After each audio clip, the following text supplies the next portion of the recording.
KLE, kung gusto mong suportahan pa ang ating channel, maaari kang mag-join sa ating channel membership. Sa halagang 25 pesos kada buwan, matutulungan mo na ang Learning Express 101. Maraming salamat. Matuto at maaliw. Mag-subscribe sa Learning Express 101. Dahil dito, marami kang mapupulot na kaalaman.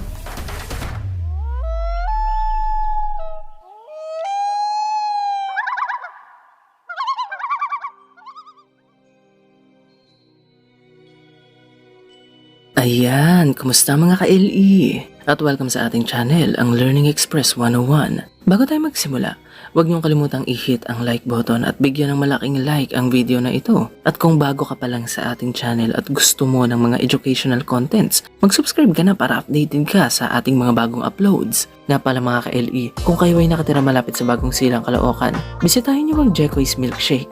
Nagpadala sila sa akin ng paborito kong Mango Graham Shake. Gustong gusto ko ito dahil ito ay purong mangga at walang halong artificial flavoring. Ang kanilang location ay sa Phase 7B at sa Phase 2 sa Bagong Silang, Caloocan. Bili na kayo ng Mango Graham at Cheesy Graham Shake sa Jeko's Milkshake mga ka-LE.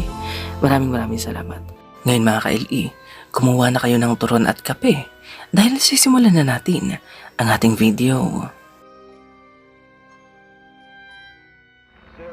All engine running.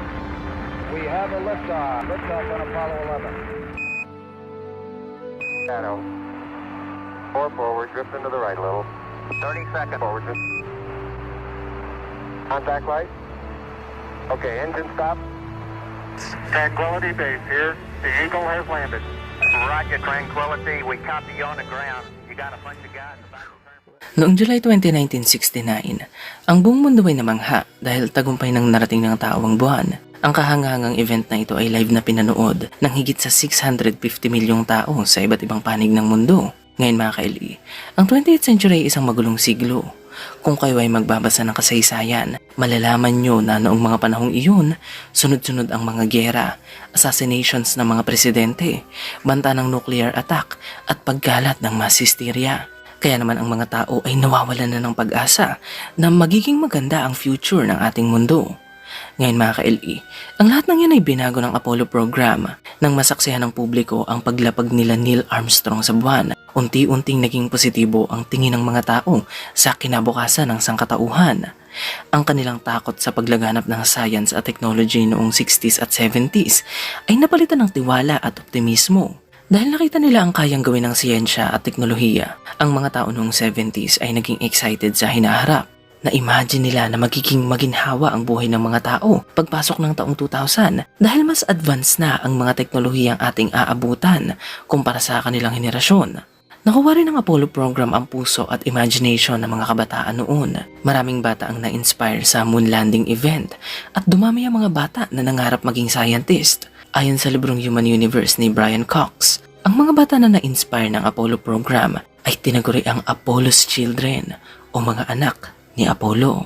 Ngayon mga ka-LE, heto na mahalagang bagay na kinakailangan nating malaman sa kasaysayang ito. Ang moon landing mission ay bahagi ng Apollo program. Ito ay ang proyekto ng United States government noong 1960s na makapagpadala ng tao sa buwan bago matapos ang 20th century. Marami ng spacecraft na pinalipad ang Apollo program sa buwan, pero ang Apollo Flight 11 ang pinakaunang spacecraft na lumapag dito na may dalang 3 astronaut. Ang spacecraft na ito ang sinakyan ng mga unang tao na umapak sa buwan, sina Neil Armstrong, Buzz Aldrin at Michael Collins. Sumatotal, ang Apollo program ay nakapagpadala ng 100 astronaut sa buwan sa magkakaibang flight mula 1961 hanggang 1972. Sa misyong ito, iniwan ng mga astronaut sa buwan ang isang flag ng Estados Unidos, ilang robots, ilang scientific equipment at spacecraft, at nangolekta rin sila ng halos 400 kilos ng mga bato mula sa buwan.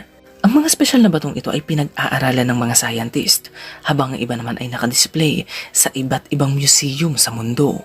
Ngayon mga ka-LE, sa kabila ng mga ebidensyang magpapatunay na nakatungtong na ang tao sa buwan, may mga tao na naniniwala na hindi totoong nangyari ang ating paglapag sa celestial body na ito. Ito ay tinatawag na moon landing conspiracy at ito ay nagsimula sa isang tao na nagngangalang Bill Kaysing. Si Bill ay isang American author at conspiracy theorist at naniniwala siya na pineke lang ng United States government ang moon landing noong 1969. Ayon sa kwento, habang nagtatrabaho si Bill sa Rocketdyne, ito ay isang kumpanya na gumagawa ng mga rocket engines. Napag-alaman niya na mahina pa ang teknolohiya ng US at wala itong kakayahan na makapagpadala ng tao sa buwan. Ayon sa kanya, nais lang ng US na palabasin na mas advance sila kumpara sa Soviet Union o Russia, kaya pineke nila ang moon landing upang magmukhang sila ang nanalo sa tinatawag na space race. Dahil buo ang paniniwala ni Bill na fake ang moon landing, ipinablish niya ang kanyang libro noong 1976 at ito ay pinamagatang We Never Went to the Moon, America's $30 billion swindle.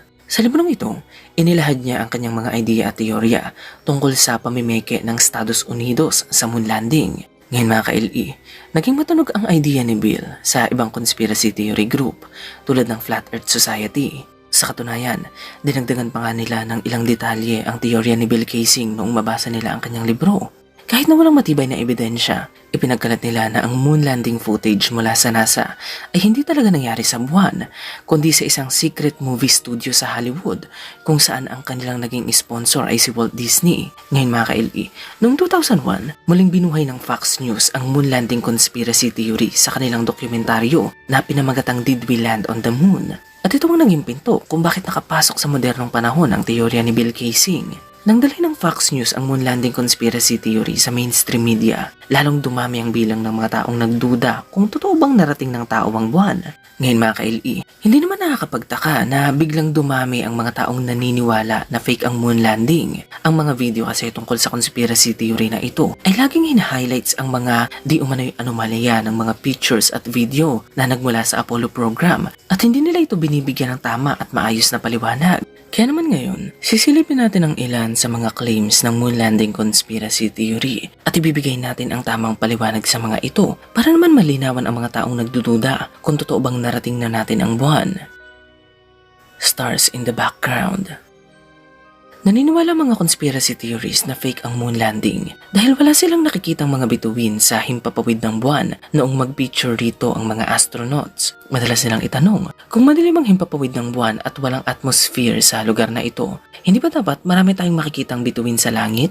Ngayon mga ka-LE, para lubos natin maintindihan kung bakit wala tayong nakikitang stars sa mga pictures at video ng moon landing, kinakailangan muna nating malaman ang mahalagang detalye ng kaganapang ito. Mahalagang malaman na daytime o tanghaling tapat sa buwan noong lumapag sila Neil Armstrong dito. At tulad dito sa Earth, kapag tanghaling tapat, normal lang na hindi natin makita ang mga bituin kung nangingibabaw ang liwanag ng araw sa langit. Mas na-observe kasi ng ating mga mata at kamera ang malakas na liwanag ng araw kumpara sa liwanag ng malalayong bituin. Ito ay maihahambing sa isang light pollution at pwede rin nating obserbahan ang ganitong pangyayari kahit nandito tayo sa Earth. So, susunod na magpunta kayo ng hating gabi sa isang city na maraming ilaw, tumingala kayo sa langit at mapapansin nyo na wala kayong matatanaw na mga bituin. Pero kapag kayo ay lumabas sa city at pumunta sa lugar na kakaunti lamang ang ilaw, makikita nyo na ang mga bituin. Ngayon mga ka-LE, kung tanghali pala sa buwan nang lumapag sila Neil Armstrong doon, bakit madilim ang himpapawid? Well, kaya madilim ang himpapawid ng buwan ay dahil walang atmosphere o hangin sa lugar na ito. Ang mga ito ang rason kung bakit wala tayong nakikitang mga bituin sa mga pictures at video ng moon landing. The flag.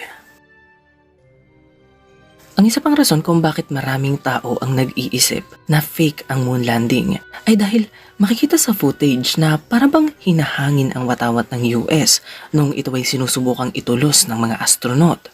Ngayon mga ka-LE, kung panonoodin mo ang moon landing footage nang hindi alam kung ano ang mga nangyayari, may isip mo na parabang ang watawat na ito ay hinahangin. Pero hindi hangin ang rason kung bakit yan gumagalaw. Tandaan natin na ang flag na dinala ng mga astronaut sa buwan ay hindi kagaya ng mga tipikal na watawat na nakikita natin dito sa Earth. Dahil walang hangin sa buwan, kinabit ng NASA ang US flag sa isang espesyal na klase ng flagpole. Kung mapapansin nyo, dalawang pole ang kinakapitan ng watawat na ito. Isang vertical o yung patayo at isang horizontal o yung pahiga. Ito ay sinadyang gawin ng mga engineer dahil gaya nga ng sabi ko kanina, walang hangin sa buwan. Kaya kung igagaya natin ang watawat na ito sa mga watawat na nakikita natin dito sa Earth, ito ay lulundo lamang at hindi makikita ang mga simbolo ng US flag. Dahil sa design ng flagpole na ito, ang watawat ng US ay nagpormang nakasabit na kurtina at ito ang rason kung bakit mukha itong hinahangin.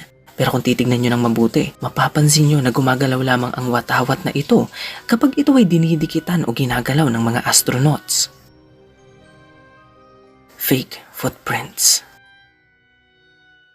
Ngayon mga ka-LE, napansin din ng mga conspiracy theorists na ang footprints na iniwan nila Neil Armstrong sa buwan ay hindi nagmamatch sa sapatos ng kanilang spacesuit. Kaya naman naniniwala sila na fake din ang bakas ng paa na iniwan ng mga astronaut sa buwan. Ito ang sagot dyan mga ka-LE.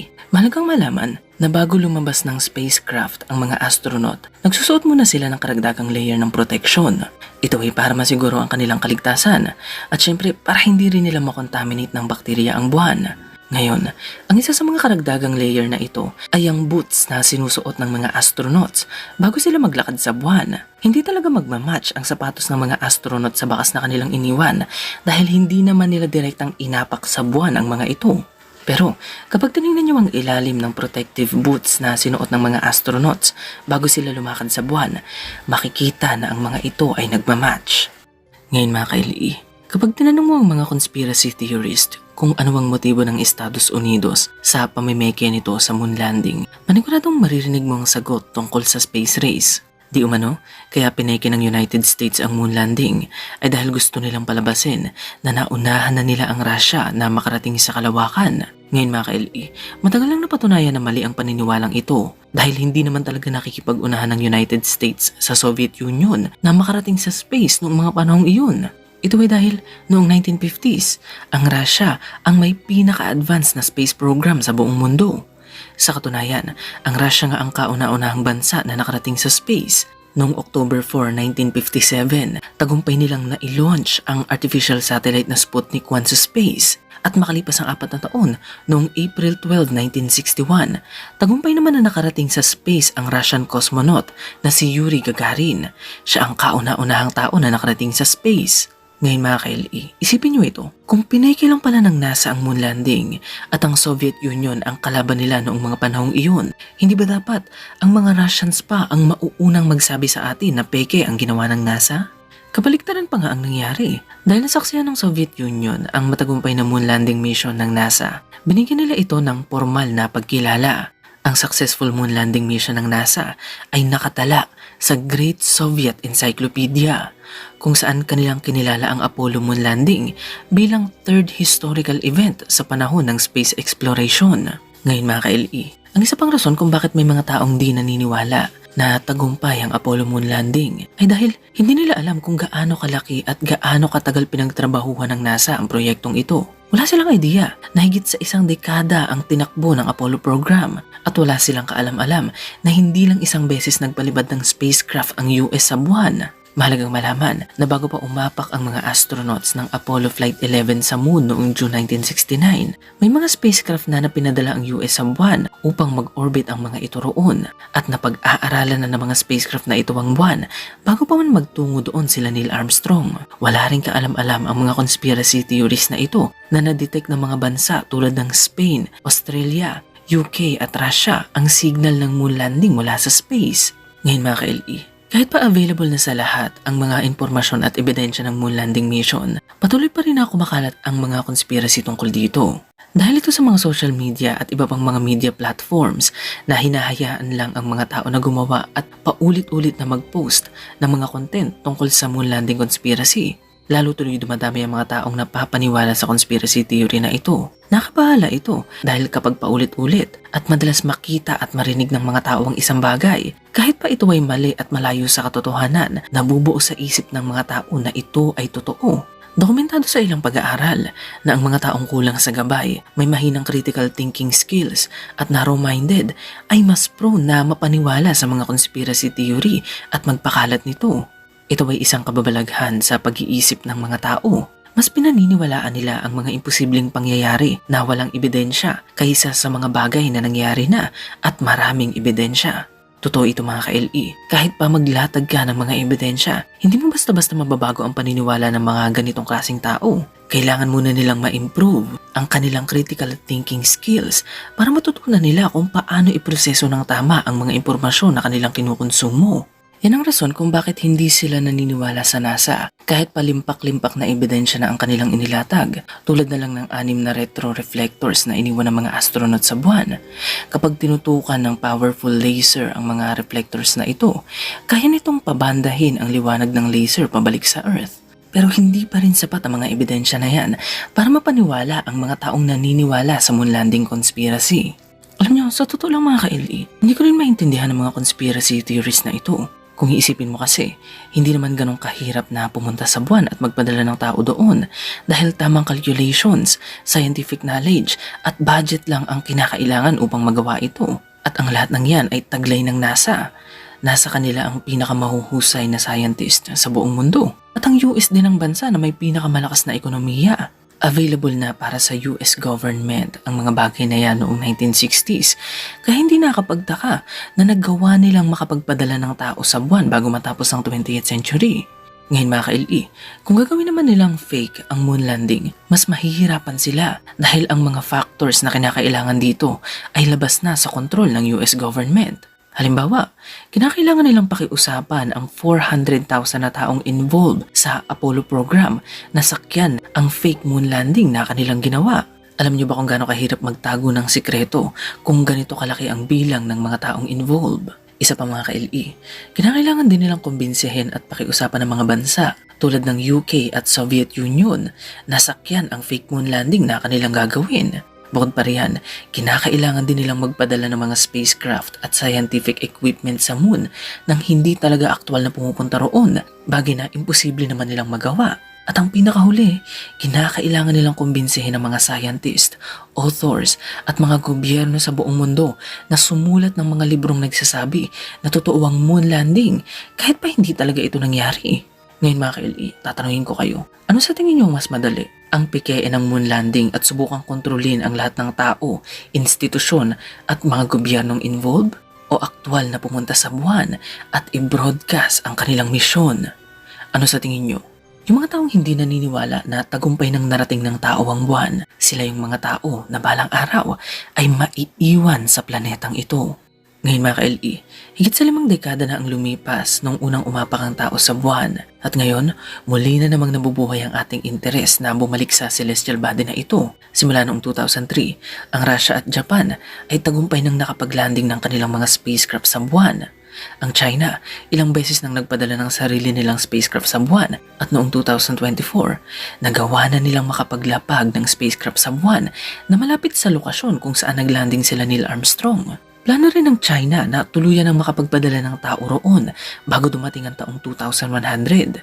Ang India naman ay tagumpay na rin nakapaglanding sa buwan noong 2003 at sila ang kauna-unahang bansa na nakarating sa South Pole ng celestial body na ito. Ngayon mga ka-LE, 5 bansa pa lang ang tagumpay na nakakapaglanding sa buwan. Ito ay ang United States, Russia, China, India at Japan. At ito yung mga lugar sa buwan kung saan matatagpuan ang mga spacecraft ng mga bansang ito. Ngayon mga ka-LE, asahan nyo na madaragdagan pa ang mga yan. Dahil sa hindi malamang dahilan, muli na namang nag-uunahan ng mga bansa na makarating at makapagpadala ng tao sa buwan. Sa mga darating na panahon, ang South Korea, Finland, Singapore, Pakistan, UAE, Mexico, Canada, Israel, Germany, Brazil, Australia, the Netherlands at Turkey ay magpapadala na rin ng kanilang mga spacecraft na lalapag sa moon. Ito ay isang tanda na unti-unti na tayong humahakbang palabas ng ating mundo. Ngayon mga ka-LE, kinakailangang amyendahan ng United Nations ang kanilang international space law na nagbabawal sa mga bansa na mag-claim ng lupa o teritoryo sa kalawakan at iba pang mga celestial bodies. Dahil konting panahon na lang ang ating aantayin bago tayo magtayo ng colony sa ibang bahagi ng kalawakan at mukhang ang buwan ang una nating pupuntahan. Hindi magtatagal, mga tao na at hindi mga robots ang makikita nating lumilipad at sumasakop sa kalawakan. At ang kanilang irerepresenta ay hindi ang kanilang sariling mga bansa, kundi ang lahi ng sangkatauhan. Ngayon mga ka-LE, ang ating pagpunta sa buwan ay ang isa sa pinakamalaking achievement ng sangkatauhan. Paano ko ba nasabi ang bagay na ito? Makinig kayo ng mabuti mga ka-LE.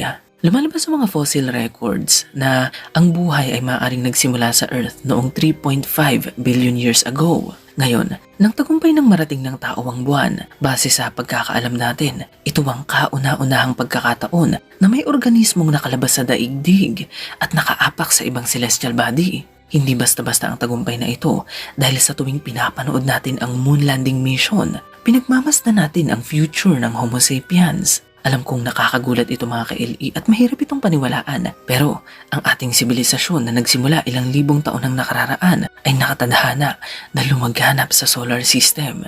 At ang moon landing ay ang ating unang hakbang upang makamit ito. Ito ang tadhana ng lahi ng Homo sapiens, ang pumunta sa ibang mundo at lumaganap sa kalawakan. Ang moon landing ay ang tanda na tuluyan ang nagtapos ang panahon ng mga caveman. Dahil nagsimula na ang panahon ng mga spaceman. At ayan ang moon landing mission ng Apollo program. Ngayon mga ka-LE, anong masasabi niyo sa bagay na ito? Naku mga ka-LE, comment nyo na yan sa baba. Babasahin natin isa-isa ang mga yan ha. Huwag niyong kalimutang bisitahin ang ating podcast channel, TikTok at Facebook page. Ang link sa mga yan ay makikita niyo sa ating description. Nga pala mga ka-LE, kung kayo ay nakatira malapit sa Bagong Silang, Caloocan, bisitahin niyo ang Jackoy's Milkshake. Nagpadala sila sa akin ng paborito kong mango graham shake. Gustong gusto ko ito dahil ito ay purong mangga at walang halong artificial flavoring. Ang kanilang location ay sa Phase 7B at sa Phase 2 sa Bagong Silang, Caloocan. Bili na kayo ng mango graham at cheesy graham shake sa Jackoy's Milkshake mga ka-LE. Maraming salamat. Gaya ng lagi kong sinasabi, maraming salamat sa pagsama sa amin ngayong Sabado ha. Kita-kits sa susunod nating video dahil marami pa tayong interesanting bagay na pag-uusapan. Kaya huwag kayong mawala mga ka-LE. Sana nagkising namin ang isip nyo. Walang bibitiw. Kapit lang. Hanggang sa muli mga ka-LE. Salamat.